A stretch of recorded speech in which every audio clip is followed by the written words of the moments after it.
ሰበር ዜና ጥር 19 2018 ጤናና ፍቅር ይስጥልኝ አድማጭ ተመልካቾች እንደምናረፈዳችሁ የሰዓቱን አበይትና ሰበር ዜናዎች ይዤ ቀርብ ያለው። በቅድሚያም አርዕስተ ዜናዎቹን በማስቀደም ጀምራለሁ። ዘመነ ካሴን አቆሰል ነው ከእንግዲህ ዋጋም የለው እያሉ በደብረ ብርሃን መድረክ ሲፎክሩ የነበሩት ጀነራል አበባው ዘመነ ካሴ ቆሰለ የሚለውን ሪፖርት የሰጣቸውን ኮሎኔል ሰለሞንን መረሸናቸው ተገለጸ። ኮሎኔሉ የውሸት ሪፖርት አቅርበሃል በሚል ነው የተረሸነው ተብሏል። ይህ በመላው ፋኖና መከላከያ ሰራዊት በኩል መነጋገሪያ የሆነውን የዘመነ ካሴም የኮሎኔል ሰለሞንና የጀነራል አበባው ታደሰ ጉዳይ ምንድነው የሚለውን መረጃ ዝርዝር ይዘናል እናስደምጣችኋለን። ወዲህ ደግሞ በወሎ የፋኖ ኃይሎች በወሰዱት መብረቃዊ ጥቃት ማንም አይነቀንቀውም የተባለው የብልጽግና ምሽግ ሲሰበር ወሳኟ ከተማ በነምሪ ወዳጁ እጅ ገብታለች። በርካታ የብልጽግና ጦርም ተረፍርፏል። ዝርዝር ዘገባ ይዘንበታል። ወዲህ ደግሞ ህወሓት በይፋ ጦርነቱን ጀምረዋል። በጠለምት በኩል በትላንትናው ዕለት ከባድ ውጊያ ሲደረግ ዛሬም ውጥረት ነግሷል። ዝርዝር መረጃም አሰናድተናል እናደርሳችኋለን። እንዲሁ በአፋር ክልል ያሉት የጌታቸው ረዳ ታጣቂዎች በአፋር ህዝብ ላይ ተኩስ መክፈታቸው ሲነገር የአፋር ህዝብ በድንጋይ ቦታ እንዳስለቀቃቸውም ተነግሯል። ዝርዝር ዘገባም ይዘንበታል። ሰላም ጤና ይስጥልኝ አድማጭ ተመልካቾች እንደምንቆያችሁ። ከላይ በአርዕስተ ዜና ያደመጣችሁትን መረጃዎች ወደ እናንተ ላደርስ እዚህ ተገኝቻለሁ። የህዝባዊ ትግሉን የምትደግፉ እንዲሁም ሀገር ወዳድ የሆናችሁ አድማጭ ተመልካቾች ቪዲዮን ላይክ፣ ቻናሉን ሰብስክራይብ አድርጋችሁ የደወል ምልክቱን ታበሩ ዘንድ እንጠይቃለን። እንዲሁም በኮሜንት ድል ለህዝብ ልጆች ድል ለጀግኖቹም እያላችሁ ለህዝቡ ሲሉ ጫካ የገቡትን ታጋዮች ታበረታቱ ዘንድ እየጠየቅናችሁ በቀጥታ ወደ መረጃዎች ያለፍኩኝ። እስከ ፍጻሜው ድረስ አብራችሁኝ ቆዩም። ቀዳሚ ወዳደረግኩት ዘገባ አልፋለሁ። አዛዦች የተማረኩበት ውጊያ ተደረገ። ህወሓት በይፋም ጦርነቱን ሀብላ ጀምራለች። በትላንትናው ዕለት የህወሓት ታጣቂዎች በጠለምት ማይዳጉሻም ጥቃት ከፍተው ነበር። ጥቃቱን የከፈቱት የህወሓት ታጣቂ ምዕራብ ግንባር አርሚ 11 ኮር 113 ደደቢት ክፍለ ጦር ሰራዊት ሲሆኑ የአካባቢው የጸጥታ ኃይል በወሰዱት የአጸፋ እርምጃ መደምሰሳቸውና የህወሓት ኃይሎች መበተናቸው የተገለጸ ሲሆን የደደቢት ክፍለ ጦር ሰራዊት አዛዥና የሎጂስቲክ ኃላፊው ከ3 ድሽቃ 3 ብሬን 20 ክላሽ የሞርተር ተተኳሽና ብዛት ካላቸው ጥይቶች ጋርም እንደተማረኩ ነው መረጃዎች የሚያሳዩ። እንግዲህ እንደሚጠበቀው ከሳምንት ጀምሮ ማስጠንቀቂያ ስንሰጥበት የነበረው የወልቃይት ውጊያ በይፋ ተጀምሯል ማለት ነው። ህወሓት በይፋ በጠለምት በኩል ጥቃት ከፍቷል የሚጠበቅ ነው። ለአማራ ኃይሎችና ለኮሎኔል ደመቀ ዘውዱ ሚዲያችን ላለፉት ወራት በተደጋጋሚ እስከ ትላንትናው ዕለት ድረስ ተደጋጋሚ ማስጠንቀቂያዎችን ስትሰጥ ቆይታለች። የህወሓት ቡድን በራያ ላይ የፈጸመውን ወረራ በወልቃይት ጠገዴና ጠለምት እንደሚፈጽም ከትግራይና ሱዳን ሆነው ሲያሰራጩ በነበሩት ወታደራዊና ፖለቲካዊ ፕሮፓጋንዳዎች ከተረዳን ቆይተናል። ይህንንም ለህዝቡም ሆነ ለኮሎኔል ደመቀ ዘውዱና ለተከዜ ዘብ ስናስረዳም ቆይተናል። አሁን ጊዜው ደርሷል። ህወሓትም ጦርነቱን ከፍቷል። የህወሓት ኃይሎች በትላንትናው ዕለት የፈጸሙት ጥቃት ምንም እንኳን ቢከሽፍም በቀጣይ ከሱዳን ያለውን ጦር አስተባብሮ እንዲሁም በግብጽና ሻቢያ ታግዞ ወልቃይት ላይ ወረራ ሊፈጽም እንደሚችል ግልጽ ነው። አዳዲስ ሀገራትን ማምረት ብርቅ ባልሆነበት የአፍሪካ ቀንድ ህወሓት ጫካ ሲገባ ጀምሮ ያስቀምጠውን የሀገር ትግል ምስረታ ፕሮጀክት እውን ማድረግ የመጨረሻ ግቡም ነው። የህወሓት ስጋት ከአማራም ከኢትዮጵያም አልፎ የአፍሪካ ቀንድ ቀጠናዊ አውድን የሚረብሽ ነው። ይህ ቡድን የጎንደርንና የወሎን ታሪካዊ ተፈጥሯዊ ግዛቶችን ለመጠቅለል ግልጽ እንቅስቃሴም እያደረገ ነው። ይህንን ስጋት መቀልበስ ከአማራ ስትራቴጂካዊ የትግል ምሰሶች መካከል አንዱና ዋነኛው ነው። ከዚህ ጋር በተያያዘ ለኮሎኔል ደመቀ ዘውዱ አሁንም ያለን ምክር አንድና አንድ ነው። ከፌዴራል መንግስቱ ጋር እሰራለሁ የሚለውን የተላላ ንግግር በመተው ከፋኖ ወንድሞቹ ጋር ወግኖም የነዚህን የአገዛዙንና የህወሓትን ጥምረት ለመበተን መስራት ካልሆነ እንደ አማራው ለአማራ ካልሆነ አይድንምና ኮሎኔል ደመቀ ዘውዱ ካሁኑ ከፋኖ ወንድሞቹ ጋር ሊጣመር ይገባል ስንል ተደጋጋሚ ማስጠንቀቂያችንን ዛሬም እንሰጣለን። ወልቃይት ላይ ውጥረቱ ጨምሯል። ከሽሬ ወደ ማይጸብር የሚወስደው መንገድም አሁን ላይ ተዘግቷል። በትላንትናው ዕለት የህወሓት ኃይሎች በጠለምት ሁለት ስፍራዎች ላይ ጥቃት መክፈታቸው ይታወቃል። የአካባቢው የጸጥታ ኃይሎች በሰጡት የአጸፋ መልስም ሁለት ከፍተኛ ወታደራዊ አመራሮች ቀደም ብለን እንደነገርናችሁ እንደተማረኩ ይታወቃል። በዛሬው ዕለት ደግሞ በሌላ አቅጣጫ ውጥረቱ ጨምረዋል። ካለፈው እሁድ አንስቶ ህወሓት በሽሬ አቅጣጫ ከፍተኛ ኃይል ማስጠጋቱ እየታወቀ ሲሆን ከሽሬ ወደ ማይጸብሪ የሚወስደውን መንገድ ከጠዋት አንስቶ እንደተዘጋም ምንጮቻችን አስረድተዋል። መንገዱ የተዘጋው በመከላከያ ሰራዊቱ እንደሆነ ምንጮቻችን ገልጸዋል። እሁድ ዕለት በነበረው የዜና ዘገባችን ከኢትዮጵያ ለመገንጠል የቀረን ወልቃይትና መሰል በአማራ እጅ ያሉ ግዛቶችን ማስመለስ ብቻ ነው። በኃይል መሬታችንን እናስመልሳለን። ከኢትዮጵያ ምንም የቀረን ነገር የለም ሲሉም ገብረ አዴት የተባሉ የደብረ ጽዮኑ ህወሓት ቃል አቀባይ መናገራቸውን መዘገባችን ይታወሳል። እንዲሁም ከሳምንት በፊት በነበረው ዘገባችን ደግሞ ጄኔራል ታደሰ ወረደም ወልቃይትን በኃይልና ኃይል ብቻ ነው የምናስመልሰው ሲሉ መዛታቸውንም ሚዲያችን መዘገቧ ይታወቃል። ከዛ ቀደም ተደጋጋሚ ጊዜ የህወሓት ጀነራሎች ወልቃይትን እናስመልሳለን እያሉ ወታደራዊ ዛቻ ሲሰነዝሩ መቆየታቸውን ሚዲያችን በተደጋጋሚ ስትዘግብ ቆይታለች። ታዲያ ህወሓት አሁን ጓዙን ጠቅልሎ ጦርነቱን ለመጀመር እነሆ ሀብሎ በትላንትናው ዕለት ጀምረዋል። ይህ በእንዲህ እንዳለ ደግሞ ሀራ መሬት በሚል ስም የተደራጁት የነጌታቸው ረዳ የትግራይ ኃይሎች አፋር ክልል ውስጥ ዛሬ ከህዝቡ ጋር መጋጨታቸው ታውቋል። በኢትዮጵያ የፌዴራል መንግስት እንደሚደገፉ የሚነገርላቸው የታጠቁ የትግራይ ኃይሎች በአፋር ክልል ከለቢቲ ረሱ በረህሌ ወረዳ ቡሬ ተብላ በምትጠራ ቀበሌ ለመስፈር በዝግጅት ላይ እንዳሉ ከአካባቢው ህዝብ ጋር በዛሬው ዕለት ግጭት ውስጥ መግባታቸው ታውቋል። የአካባቢው ነዋሪዎች ለሚዲያችን እንደተናገሩት ሀራ መሬት በሚል ወረዳችንን የግጭት ቀጠና ለማድረግ እየተንቀሳቀሱ በመሆኑ ህዝቡ በተቃውሞ እንዲመለሱም አድርጓቸዋል ብለዋል።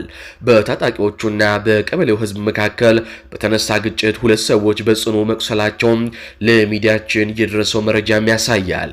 በፌዴራል መንግስቱ ድጋፍ የሚንቀሳቀሱት እነዚህ የታጠቁ የትግራይ ኃይሎች ሀራ መሬት በሚል በአፋር ክልል ክለብቲ ረሱ ሰሜን ዞን በአለባ እንዲሁም በመጋሌ ወረዳዎች ሰፍረው እንደሚገኙም የደረሰን መረጃም ይጠቁማል። ቀደም ሲል በዚሁ ሰሜናዊ ዞን ኩንባ ወረዳ ሀራ መሬት በሚል ለመስፈር በዝግጅት ላይ እንዳሉ በተነሳ ህዝባዊ ተቃውሞ አካባቢውን ለቀው መመለሳቸውንም ጨምረው ለሚዲያችን ተናግረዋል። ከህወሓት የተገነጠለው ራሱን ሀራ መሬት ብሎ የሚጠራው ኃይል በህወሓት ላይ የተቀናጀ ጥቃት ለመክፈት መዘጋጀቱን ሲገልጽ እንደነበረ መረጃዎች ያሳያሉ።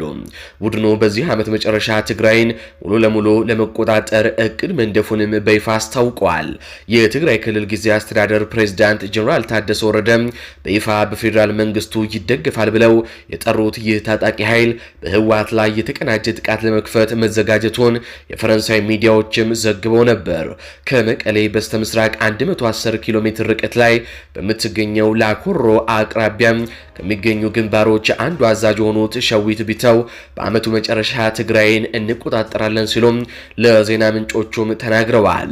ጄኔራል ታደሰ ግን ይህ ታጣቂ ኃይል ጥቃት ከከፈተብን ትንኮሳው ከፌዴራል መንግስት ወይንም ከአፋር ክልላዊ መንግስት እንደተደረገም እንቆጥረዋለን ሲሉም መናገራቸው ይታወቃል። የሀራ መሬት አመራሮች ከፌዴራል መንግስት ምንም አይነት ድጋፍና እገዛ እንደማያገኙ በተደጋጋሚ የሚናገሩ ቢሆንም አፍሪካ ኢንተለጀንስ ከወራት በፊት በወጣው አንድ ዘገባው ቡድኑ በፌዴራል መንግስት እንደሚደገፍ ጠቁሟል። ከዚህ በፊት ደግሞ በወሎ በኩል የፌዴራል መንግስቱን እያገዙ ከነመሪ ወዳጁ ጦር ጋር መፋለማቸውንም ሚዲያችን መዘገቡ ይታወቃል። በቀጥታ ከአማራ ክልል ወደ ተገኙ ሰበር የጦር ግንባር መረጃዎች እንዲሁም አበይት ጉዳዮች አልፋለሁ። ምሽግ ሰባሪው ክንድ ዳግም በወሎ ነደደ። ትላንት ሌሊት በምዕራብ ወሎዋ መካነ ሰላም ከተማ የተከናወነ ወታደራዊ ኦፕሬሽን የአገዛዙን ሰራዊት አከርካሪ ሰበርና ታሪክ የሰራም ክስተት ሆኗል። የአፋብን ምስራቅ አማራ ቀጠና ሚኒሊክ እዝ ንጉስ ሚካኤል አሊኮር በከተማዋ ምሽጉ የነበረውን ማንም አይሰብረውም ተብሎ የሚታመነውን የብልጽግናን ምሽግ ሌሊቱን አመድ አድርጎታል። የፋኖ ጀግኖች መካነ ሰላምን በቁጥጥራቸው ስር ሲያደርጉም የብልጽግና ጦር ግን ትጥቁን ጥሎ ወደ ደሴ መስመር ሲፈረጥጥ አድሯል። የኢንጂነር ደሳለኝ አሰፋ ክፍለ ጦርና የመብረቅ ክፍለ ጦር አሃዶች በቅንጅት የፈጸሙት ጥቃት የብልጽግናን ኃይል የቆመበትን ምድር እንቅልፍ አስነስቶታል። በሶዬ ክፍለ ከተማ ኔትወርክ በሚባል ስፍራ ላይ የነበረውና የአገዛዙ ጦር እንደ ዋስትና የሚቆጥረው ከባድ ምሽግ በነሞታይ ፈሪዎቹ መብረቅ ጥቃት በሰዓታት ውስጥ ተሰብሯል ነው የተባለው። የፋኖ ጀግኖች ወደ ጠላት ግዛይ ካምፕ በመግባት ለትግሉ አስፈላጊ የሆኑ በርካታ ወታደራዊ ቁሳቁሶችንና ግብዓቶችንም መማረክ ችለዋል። ከተማይቱን አስከብራለሁ በሚል በኮሎኔል ዮሐንስ እየተመራ የገባው የሰሜን ምስራቅ እዝ 801ኛ ኮር 43ኛ ክፍለ ጦር የፋኖን ጥይት መቋቋም አቅቶት ታይቶ በማይታወቅ ሁኔታ ፍጥነት ፈርጥጧል ነው የተባለው። በአየር ማረፊያና በሶዬ በኩል የነበረው ምሽግ ሲሰበር አብዛኛው የአገዛዙ ኃይል ወታደራዊ ቁሳቁስና ትጥቁን ጥሎ ወደ ደሴ መስመር መሸሹም ተረጋግጧል። ኮሎኔል ዮሐንስ ባደረሰው የድረሱልኝ ጥሪ መሰረት ዛሬ በርካታ ተሽከርካሪዎች ወደ መካነ ሰላም እየተጓዙ መሆኑም ታውቋል። ሆኖም ግን የፋኖ ቃል አቀባይ ወርቅዬ እንደገለጸው የንጉስ ሚካኤል አሊ ልጆች ለየትኛውም የአገዛዙ ጥቃት ሙከራም ዝግጁ ነን ብለዋል። ፋኖ መካነ ሰላምን በአራት አቅጣጫም ከቦ የፈጸመው ኦፕሬሽን የብልጽግናን የመጨረሻ አቅሙን እንዲጠቀም ቢያደርገውም የብልጽግና ኃይል ግን የፋኖን ጥቃት ሊቋቋም አልቻለም። ከተማዋ አሁንም በፋኖ ጀግኖች ቁጥጥር ስር ትገኛለች። ውጊያው በሌሊት የተደረገ በመሆኑ ቁጥራዊ መረጃዎችን ማረጋገጥ ባይቻልም በብልጽግና በኩል የደረሰው ጉዳት ግን እጅግ ከፍተኛ እንደሆነ፣ የአከርካሪ ስብራት እንደደረሰባቸው ግን በግልጽ የታየ እውነታ ነው ተብሏል። መካነ ሰላም ትላንት የጀግንነት ታሪኳን ጽፋለች። የንጉስ ሚካኤል አሊ ኮር ጀግኖች አገዛዙ በከባድ መሳሪያና በምሽግ የታገዘውን ኃይሉን እንዴት እንደሚያበጥሩት በተግባር አሳይተውታል። መካነ ሰላም ነጻ ወጥታለች። ወደፊት የሚመጣውም የአገዛዙ ግሳንግስ ሰራዊት እጣ ፈንታው ሽንፈትና ሞት መሆኑም ተረጋግጧል ነው የተባለው። ወደ ቀጣዩ ዘገባችን አልፋለሁ። ዘመነ ካሴን አቁስለነዋል በሚል ለጀነራል አበባው ከሳምንት በፊት የሐሰት ሪፖርት በማቅረብ የጀነራልነት ማዕረግ ለማግኘት ሲጋጋጥ የነበረው ኮሎኔል ሰለሞን ውበት በጀነራል አበባው ቀጥተኛ ትዕዛዝ ወታደራዊ እርምጃ ተወስዶበት እንዲገደል መደረጉን የውስጥ ምንጮቻችን ተናገሩ። ኮሎኔል ሰለሞን ውበት የጀነራልነት ማዕረግ ለማግኘት በሚል ካለፈው ዓመት ጀምሮ በአማራ ክልል ውጊያ ያልፈጸመውን የጦር ጀብዱ ፈጸምኩኝ እያለም ለበላይ አመራሮቹና ለብልጽግና ሚዲያዎች ሲያስጮህ የከረመ ሲሆን የአርሶ አደር መሳሪያ በመቀማት ከፋኖ ማረኩኝ በሚል እንዲሁም ገበሬውን ፋኖ በማስመሰል ፋኖን ማረኩኝ እያለ ከዚህ በተጨማሪም ውጊያ በሌለባቸው ቀጠናዎች ሁሉ ጥይት በባዶ ሜዳ በማስተኮስ ማንም ሳይደመሰስ ይህንን ያክል ደመሰስኩኝ እያለ ለበላይ አለቃው ጄኔራል አበባው ታደሰ ሪፖርት ሲያደርግ ቆይቷል። ይህንን ሲያደርግ የቆየው ኮሎኔል ሰለሞን ባለፈው ሳምንት ደግሞ አርበኛ ዘመነ ካሴን ደመሰስኩኝ ብሎ ለጀነራል አበባው በላከው መረጃ የብልጽግና ሰዎች ጮቤ ሲረግጦም እንደነበረ ይታወሳል። ጀነራል አበባው የኮሎኔሉን መረጃ ተቀብለው ዘመነ ካሴን አቆሰል ነው ፈውስም የለውም ብለው በደብረ ብርሃን በነበራቸው መድረክ ላይ ተናግረው ነበር። የብልጽግና ሰዎችም ዘመነ ካሴ ስለቆሰለ የፋኖ አንድነትን መግለጫ ዘመነ ስለቆሰለ መግለጫውን መስጠት አቅቶት አስረስ መግለጫውን ሰጠ በማለት ራሳቸውን በራሳቸው ሲያረኩም ሰንብተዋል። ታዲያ አሁን ላይ በባሌም በቦሌም ዘመነ ካሴም እንዳልቆሰለና ምንም አይነት አደጋ እንዳልደረሰበት ጭራሽ ኮሎኔሉ በነበረበት ቀጠና እንዳልነበረም ያረጋገጠው ጀነራል አበባው ታደሰ ተጨማሪ መረጃዎችን በማጣራት ኮሎኔል ሰለሞን ለዓመት ያክል የውሸት ሪፖርቶችን ሲያቀርብ እንደነበረ እንደደረሰበት የውስጥ ምንጮቻችን ገልጸዋል። ከዚህ በኋላም በትላንትናው ዕለት በጀነራል አበባው ቀጥተኛ ትዕዛዝ ኮሎኔል ሰለሞን ውበት ባህር ዳር ድረስ ተጠርቶም ወታደራዊ እርምጃም እንዲወሰድበት የተደረገ ሲሆን እንዲረሸንም ተደርጓል። የጀነራልነት ህልሙ ከአንድ የግንባር ጥይት ሳያልፍ ቀርቷል ሲሉም ምንጮቻችን ገልጸዋል። ኮሎኔል ሰለሞን ውበት ላለፈው አንድ ዓመት የአማራ ህዝብንና የብልጽግናን የበላይ አመራሮች በውሸት ሪፖርት ሲያደናግሩም ቆይተዋል። ውጊያ በሌለባቸው ቀጠናዎች ጥይት በባዶ ሜዳ እያስተኮሱም ፋኖን ደመሰስኩኝ የሚል ሪፖርት ያቀርቡ ነበር። የምስኪን አርሶ አደሮችን መሳሪያ እየቀሙም ከፋኖ ማረኩት በማለት እንዲሁም ንጹሃን ገበሬዎችን ማርኪያቸዋለሁ በማለት ለብልጽግና ሚዲያዎች የውሸት ዝናውን ሲያስጮሁም ከርመዋል። ፈጽመዋል። የኮሎኔሉ የውሸት ቁንጮ ሆነው ባለፈው ሳምንት ዘመነ ካሴን አቁስለነዋል ብሎ ያቀረበው ሪፖርት ነበር። ጀነራል አበባው በዚህ የውሸት መረጃም ተታለው ዘመነ ቆስሏል ከእንግዲህ አይመለስም ሲሉም በይፋ ተናገሩ። የብልጽግና ካድሬዎችም የፋኖ አንድነት መግለጫ አስረስ የተናገረው ዘመነ ስለቆሰለ ነው በማለት የውሸት ትርክቱን ተቀብለው ሲሰሩም ሰንብተዋል። ጀነራል አበባው በባሌም በቦሌም ባደረጉት ማጣራት አርበኛ ዘመነ ካሴ ደህና መሆኑንና ምንም አይነት አደጋ እንዳልደረሰበትም ወዲያው ነበር ያረጋገጡት። ይህም ኮሎኔል ሰለሞንን ላለፈው አንድ ዓመት ጀነራሉን በውሸት ሲግታቸው እንደነበረም አጋልጧል። ጀነራል አበባው ታደሰ በደረሳቸው ስነ ልቦናዊ ስብራት በህዝብ ፊት መሳለቂያ በመሆናቸው የተነሳ በትላንትናው ዕለት ቀጥተኛ ትዕዛዝም ሰጥተዋል። ኮሎኔል ሰለሞን ውበት በባህር ዳር ወታደራዊ ካምፕ ውስጥ በጀነራሉ ትዕዛዝ እንዲረሸንም ተደርጓል። የኮሎኔሉ የጀነራልነት ማዕረግ የማግኘት ህልምም ከማዕረግ ይልቅ በአንድ የግንባር ጥይት ተቋጭቷል። ይህ ክስተት በአሁኑ ወቅት በባህር ዳርና በአካባቢው ባለው የአገዛዙ ጦር ውስጥ ከፍተኛ መደናገጥንም ፈጥሯል ነው የተባለው። ኮሎኔል ሰለሞን ውበት መገደሉም የብልጽግና ሰራዊት በውሸት ሪፖርት ላይ የተመሰረተ መሆኑን ያረጋግጣል።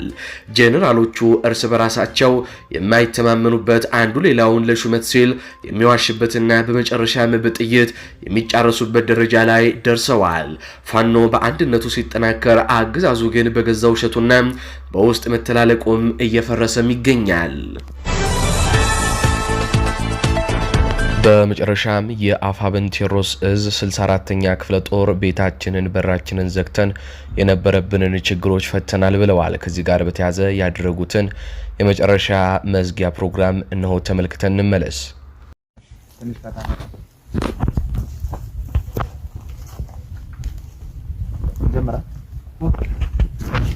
ሰላም ያላችሁ ሰላም ያላችሁ ተደረገ አንተም በሰላም ተደረገ ሰላም ያልኩ መጣ ነበር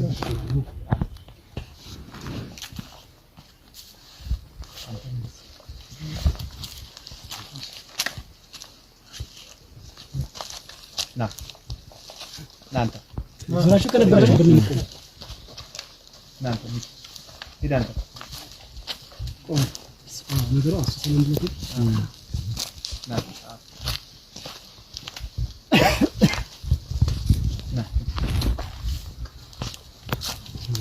ሰው እንዳስ እናንተም ከዚህ ጀምር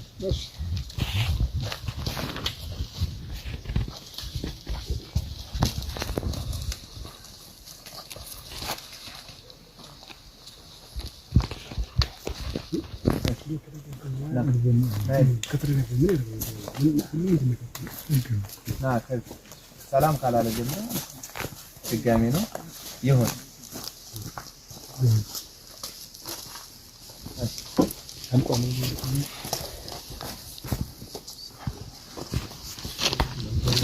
ና ይልቃል ደርሳል ና ሁሉም ብለው ሰላም በገለ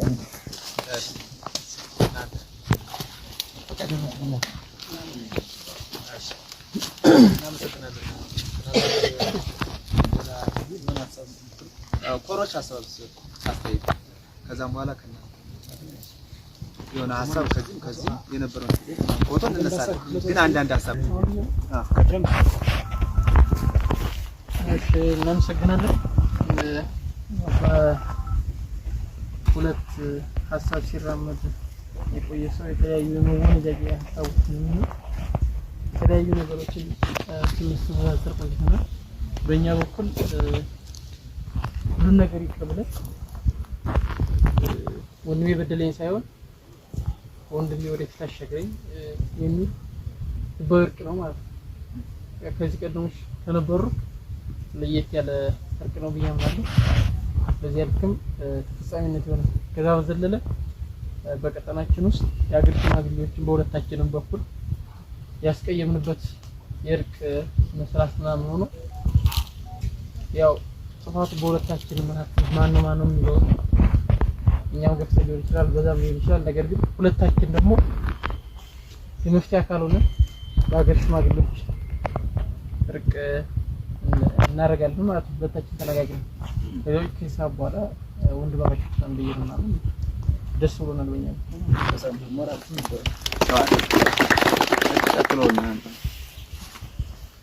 እሺ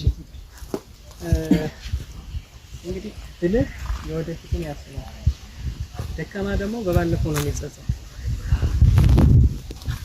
ስለዚህ ያለፈውን እየመዘዝን የምናመጣ ከሆነ ደካማዎች ነን። የሚቀረንን የትግል ምዕራፍ አስበን ደግሞ የኋላውን ትተን ስለወደፊቱ የምናስብ ከሆነ ብልሆች እንሆናለን። ስለዚህ ደካማ ሳይሆን ብልሆች ሆነን እንደ ወንድማማች በጋራ እንቀጥል ነው። አመሰግናለሁ።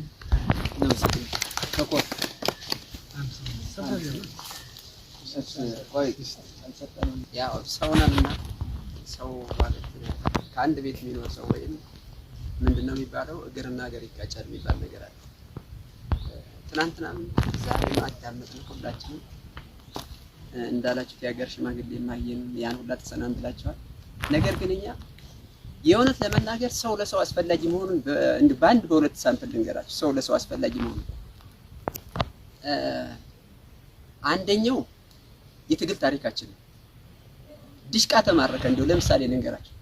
የመጀመሪያ ባህር ዳር ሀብቴ ያግዘኛል። ዲሽቃ ተማረከና ሰው ጠፋ የሚተኩሰው ተማርኳል እኮ ዲሽቃው። ዲሽቃው መኪና ላይ ተጠመደ፣ ተማረከ። ምን ጠፋ? ሰው ጠፋ። ምን ተገኘ? ያን መኪና ዞት የሚሄድ ሹፌር ብቻ ተገኘ። ምን አረጉ? ብልጦች ስለነበሩ የኛ ልጆች ዲሽቃው ላይ ወጡና ጠላት አለ እኮ 360 ዲግሪ የማይችለው ልጅ አዞረዋል። ያን ዲሽቃ በቅርብ ርቀት ነው ያለው። ሹፌሩ ግን ምን አደረገ? በዛች ፍጥነት ጎማው ተመቷል፣ ፈንድቷል። 4 መኪና 5 መኪና ተቃጥሏል። የመጀመሪያ ዲሽቃው መርፎው ነው ነገር ሰው በመጥፋቱ ምክንያት ሌላኛው ዲሽቃ ግን አመለጠ። ሁለተኛው ዲሽቃ አመለጠ። ዩኒቨርሲቲው ዘልዞት ምን ልላችሁ ፈልጌ ነው፣ ሰው ለሰው ደርሱ ነው በቃ። ያ ብልጥ ሹፌር ያ ሹፌር ባይኖር ያ ዲሽቃ በቃ አይወጣም። በግልጽ ምነግራችሁ ሰው ስላለ ነው ያ ዲሽቃ ይወጣል። አሁን እኔ ከማቴሪያል ጋር ያየስኩላችሁ ሰውና ማቴሪያል እኩል እያደረጉ ሳይሆን ሰው ለሰው ልብሱ ነው። ሌላው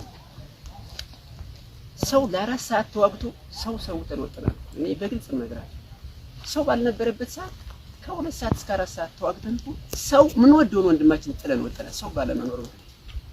ትናንት ሰው ለምሳሌ ትግሩ ሂደት ትናንት የመጀመሪያው አርበኛ ዘመነ ካሴን አዲስ አበባ እንደው ታሰርሳል ስንጠብቅ ነበር። አረበኛ ሸቱ ስለምታገኝ ስንጠብቅ ነበር። እናንተ ምን ከተማ ውስጥ ምን በመሆኑ የተወሰነ ሰው ስብስብ ስለነበር ከዛ በኋላ ምን አደረግን? አረበኛ ዘመነ ካሴ ሲፈታ የተለያየ ተልእኮ ተሰጠንና ሰው ማሰባሰብ ጀመረ። የትግሉ ምዕራፍ ተጀመረ። በቃ ባጭሩ እዛ ላይ የትግሉ ምዕራፍ ለመጀመር ሰው ስናሰባስብ ነበር። ሰዎች ተገናኘንና አሁን ደግሞ ሰዎች በስተን የሐሳብ ልዩነት መጣ፣ መጋጨት መጣ። መጋጨት ሲመጣ መታረቅ እንዳለ ሁሉ መጋጨትም አለ። ዓላማችን ግን ምን ላይ ነው ካል አማራ ብለን የወጣንለት ማህበረሰብ ትናንት ደስ ያለኝ ጥቅስ ሌላ አማራም ይፈጠራል ወይ ምን ታገልለት ይደባለው እኔ በጣም ትልቅ እንትን ነገር ሌላ አማራ የለም። እኔና እናንተ ዛሬውኑ ለወጣንለት ህልማችን ለግባችን ነው መታገል ያለብን እንጂ በጣም እምን ስለሆነ ቅድም እንደ ምሳሌ እንደሰጣችሁ ለማቴሪያሉ ለዲሽቃው ወይም ለምናምን አይደለም። ለኔማ ነገ እኔ ህልም አለኝ፣ ነገ እናንተ ህልም አላችሁ። ቅድም እንዳልሁት ነገ በሆነ አጋጣሚ ቃልዬ ብሬን የሚችል ከሆነ ስራይፐር የሚችል ከሆነ ማርከው ያንን የሚችልልህ ከሌለ ሰው ከሌለ ከነሱ በጎን ያ ሰው ከሌለ ማቴሪያል ነው በቃ አንጠቀምበት እንጥለዋለን፣ በግልጽ ለመናገር ማለት ነው። ስለዚህ እናንተ ለዚህ አማራ ለምንለው ትልቅ ልዕልና ያን አስባችሁ ነው እንጂ ስትታረቁ ለምሳሌ ስትታረቁ እኔ ማስበው ወይም እናንተ የምታስቡት ስትታረቁ የመጀመሪያው የህሊና እርቅ እኔን እስከሚገባኝ ድረስ የህሊና እርቅ በቃ ተነጋገርን፣ ተፋጨን፣ ተጋጨን ህሊናችን ራሳችን ከታረቅን በኋላ ከዚያ በኋላ የምንታረቀው ደግሞ ለግላችን አይደለም፣ ለህዝባችን ለወጣንለት ለአማራ ህዝብ እንደምንታረቅ ማሰብ አለብን። ለአማራ ህዝብ ነው እርቁ ነው እኔን እስከሚገባኝ። እንዳልኳችሁ ከህሊናዬ ከታረቁ ቀጣይ አረበኛ ሸቱ እንዳለው ጓደኛዬ የምወዳትን ልጅን የምወዳትን ሚስትን የምትወዳትን ልጅን ጥለህ ወጣህ አይደል? የምትወደውን ልጅን ጥለህ ወጣህ፣ የምትወዳት እናትህን ጥለህ ወጣህ። ለማን ብለህ ነው? ለአማራ ህዝብ ብለህ ነው። የምንታረቀውም እንዳልኳችሁ ለአማራ ህዝብ። ስለዚህ ትልቁን ስዕላችን አስበን ትንሹን ማቴሪያሉን ጥለን ለዚህ እድል ስለበቃችሁ ስለበቃን አመሰግናለሁ። ጨርሻለሁ። እናመሰግናለን።